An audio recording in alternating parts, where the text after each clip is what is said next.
Why do so many sapphic romance books recreate heterosexual dynamics? Y'all, we are getting into it today. As a lesbian myself, I've read lots of lesbian and sapphic romance books, and I've noticed a pattern. Although a love story between two women is the focus of these books, I constantly see heterosexual dynamics and norms at play. Now, I want to clarify that I don't think a queer relationship that mirrors a heterosexual relationship is bad.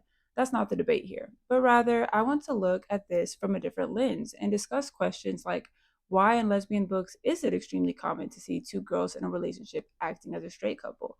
Why is there never real conversations challenging this dynamic in books? And how does gender roles and expressions in books change any of this? For example, when you read femme for femme love stories, do y'all see the same relationship dynamics at play as when y'all read a romance centering a feminine butch or a stud for stud love story? We'll be discussing all of this today and more.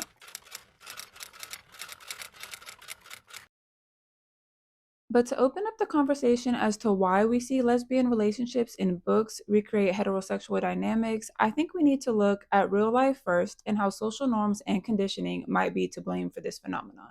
Society often tells us over and over again how things should be. A man should be the breadwinner in a relationship, a woman should focus on more domestic tasks, that sort of thing. Now, yes, these gender norms are not as rigid as they were in the 1900s, as many straight couples are finally changing and challenging these norms and expectations, but they are still seen heavily today. Now, when it comes to queer relationships, by simply being in a queer relationship, some would argue that we stick out, we're different. Unless you live in places like LA, Atlanta, or New York, it is not common to go out and see lots of lesbian or sapphic relationships in public. So, the theory here is that since we already stick out to begin with, especially as couples, whether subconsciously or purposefully, lesbians try to fit into societal norms in a different way, which is by adopting gender roles expected for straight couples. For example, yeah, in some areas it might not be common to see two women in a relationship together, but it is common for the more masculine person in a relationship to hold open the door. So maybe that's why we see masks or studs want to do that. Or hey, it's not as common for two girls to be together, but it is common for women in a straight relationship to present in a feminine way while their man doesn't. So maybe that's why some femmes prefer to only date masculine presenting women.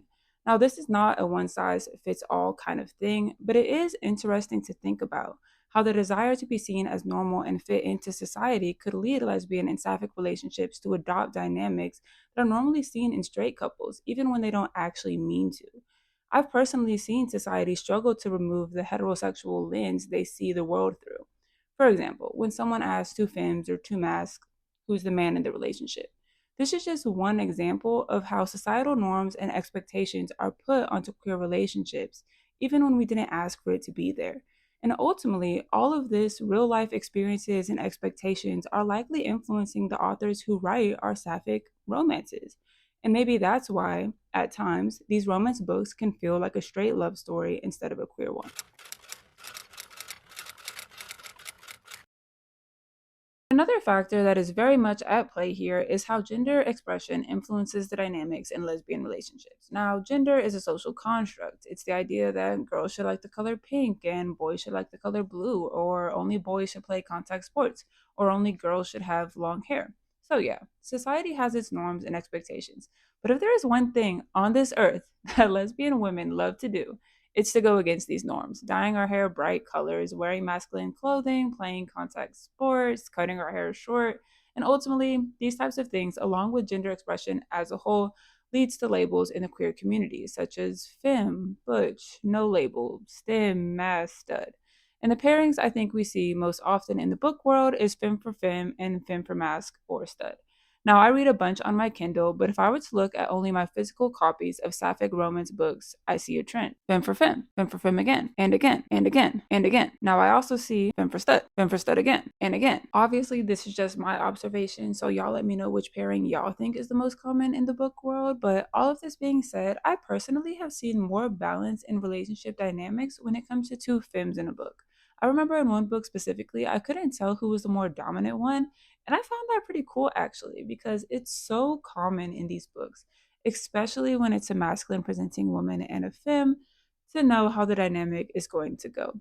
So, is this specific pairing more likely to adopt heteronormative dynamics because there is already a very clear, more masculine person in the relationship? I found a post on Reddit that suggests there's more to it. I hear your intention and I respect the space you're making, but I needed to put in my input as a stud. I don't want flowers. What am I supposed to do with them? I don't want my door opened, and I definitely don't want to be treated like some soft, divine, feminine princess. That's not who I am. I'm not against being taken care of, but when it's literally a set of rules about how you're supposed to treat a woman, you can nurture me and not treat me like a little girl. Buy me food, buy me, but don't buy me flowers. You said we are women, so we should be treated and act like women. But what does that mean? Because it starts sounding like women want flowers, women should speak softly, women should cook and clean. Like that's not heteronormative. It is heteronormative to imply women need gentleness because they are female. Women need gentleness in the exact same way men need gentleness. Just because I'm a woman doesn't mean I need to play a traditionally female role. Straight women are masculine too. We take on masculine roles in relationships not because we are copying men or imitating heterosexuals, but because we are showing up authentically as ourselves. Women have always run the household and been in a leadership position. Especially in my family, mom was always in charge. I'm solid in my masculinity and my womanhood. There is space to hold both, and in my relationships, I am the girl. I'm the girl opening the doors, buying the flowers, but I'm also the girl cleaning the house and grilling every weekend. And it's important we don't reduce mass lesbians to some stereotype of a toxic man when most of us are just trying to be real and love our people in a way that feels true to us. After reading this, I feel like maybe we are giving straight people too much credit. Perhaps lesbians are always showing up as their true selves without subconsciously being influenced by the heteronormative norms of society. But because straightness is more often than not the first thing most people are taught, anything they see after that is seen as a copy because they are using straightness as a reference, when in reality, lesbians are just being themselves and it has nothing to do with straight people. I'm here for this take, but I also feel that I would be remiss to not mention in general how the middle ground when it comes to dynamics and gender expression is sometimes frowned upon. For example, I've seen masks in the community be called fake gay if they do or wear something feminine. I've seen femmes who are just tomboys be called stems. And I think these things happen because society, even in the queer community itself at times, finds it easier to label people when they are on one extreme of the spectrum or the other. The middle ground is hard for some people to understand, so instead of trying to understand, they resort to an attitude of disapproval or non acceptance. Now, all of this being said, I still feel that there is an extreme lack of variety when it comes to how dynamics between lesbians play out in so many sapphic books.